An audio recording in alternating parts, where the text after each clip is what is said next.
किसी भी देश की मुद्रा वहाँ की अर्थव्यवस्था की पहचान होती है। वहीं उस मुद्रा पर प्रतिबिंबित प्रतीक चिन्ह से ये पहचान होती है कि वो किस देश का है।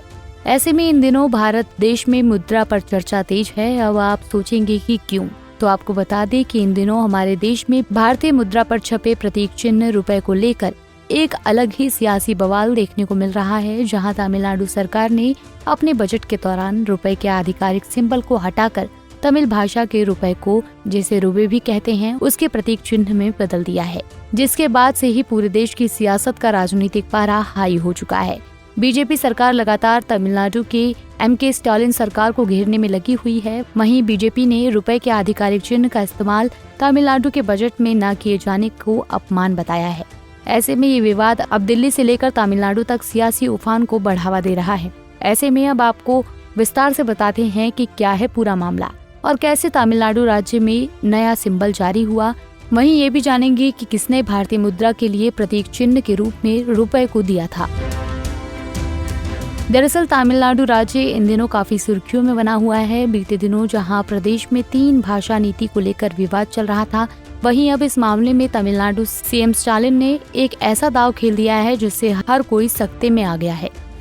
सीएम स्टालिन ने क्या फैसला लिया? तमिलनाडु सरकार ने एक बड़ा ही अहम फैसला लेते हुए राज्य के बजट से भारतीय मुद्रा की बरसों की पहचान रुपए के प्रतीक चिन्ह को बदल दिया है। वहीं इसकी जगह तमिल भाषा के रुपए शब्द को बजट में जगह दी है।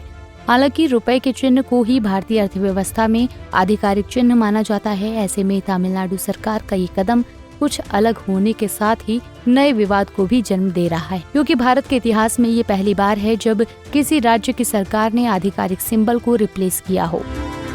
तमिलनाडु राज्य में एमके स्टालिन की सरकार है, जिन्होंने बीते 13 मार्च को एक्स पर एक वीडियो शेयर किया। इस वीडियो में उन्होंने राज्य के बजट लोगो में रुपए के आधिकारिक सिंबल की जगह तमिल भाषा के रुपए के सिंबल के चिन्ह के साथ वीडियो शेयर किया और वीडियो शेयर करते हुए उन्होंने लिखा कि इस बजट का मुख्य उद्देश्य समाज के सभी वर्ग के लोगों को लाभ पहुंचाने के लिए तमिलनाडु का व्यापक विकास सुनिश्चित करना है। हालांकि स्टालिन का ये कदम कई पार्टियों को नागवार गुजरा है, क्योंकि कुछ दिनों पहले ही स्टालिन सरकार ने नई शिक्षा नीति के तहत 3 भाषा नीति के भारत सरकार की शिक्षा प्रणाली के फैसले का इनकार किया था। केंद्र के इस कदम को स्टालिन ने भगवा नीति बताते हुए हिंदी भाषा को जबरदस्ती थोपे जाने की कड़ी आलोचना की थी। वहीं वो 2 भाषा नीति पर अड़े हुए थे। उनका कहना था कि तमिल और अंग्रेजी ही तमिलनाडु राज्य की भाषा रहेगी। ऐसे में इस भाषा विवाद के बीच जहां तमिलनाडु सरकार और केंद्र सरकार के बीच खटपट चल रही है, वहीं अब नए सिंबल को बजट में जगह देने से ये विवाद हवा की तरह फैलकर सियासी राजनीति में भूचाल लेकर आ रहा है। बीजेपी के तमिलनाडु सरकार में प्रदेश अध्यक्ष अन्नामलाई ने एक्स पर पोस्ट करते हुए लिखा कि बीजेपी ने बताया तमिलनाडु का अपमान।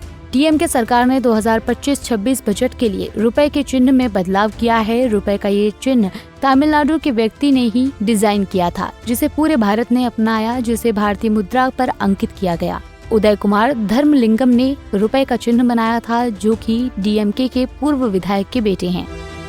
ऐसे में जब ये विवाद उठा तो हर किसी के मन में आया कि वो कौन है जिन्होंने भारतीय मुद्रा को प्रतीक चिन्ह के रूप में रुपया दिया। तो आपको बता दें कि भारत को किसने दिया था रुपए का सिंबल। जिस रुपए के प्रतीक चिन्ह पर विवाद खड़ा हो रहा है वो असल में आया ही तमिलनाडु से था। भारतीय मुद्रा के आधिकारिक चिन्ह के रूप में जिस रुपए को स्वीकार किया गया वो डीएमके के पूर्व विधायक एन धर्मलिंगम के बेटे उदय कुमार धर्मलिंगम ने बनाया था। वो महान शिक्षाविद और डिजाइनर थे। वही भारतीय रुपए के सिंबल के लिए प्रतियोगिता आयोजित की गई थी, जिसमें 3,331 लोगों में से 5 लोगों को डिसाइड कर फाइनल किया गया था, जिसके बाद अंत में रुपए के सिंबल रुपए को चुना गया था।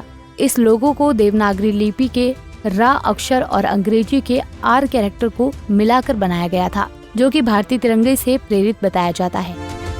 बहरहाल अब पूरे देश की राजनीति में एमके स्टालिन के इस कदम से चर्चा का दौर शुरू हो गया है। जहां विपक्षी पार्टियां इसका विरोध कर रही हैं, वहीं कुछ इसे भारतीय रुपए का अपमान बता रही हैं। ऐसे में स्टालिन सरकार के इस बड़े फैसले का आने वाले दिनों में राज्य सरकार पर क्या असर होता है, ये देखना दिलचस्प होने वाला है। हालांकि तमिलनाडु सरकार का ये कदम आपको सही लगता है या गलत, हमें कमेंट सेक्शन में जरूर बताएं। Bureau report, Punjab Kesari TV. हमसे जुड़े रहने के लिए हमारे YouTube चैनल को सब्सक्राइब करें और नई वीडियो की नोटिफिकेशन के लिए बेल आइकॉन को दबाएं।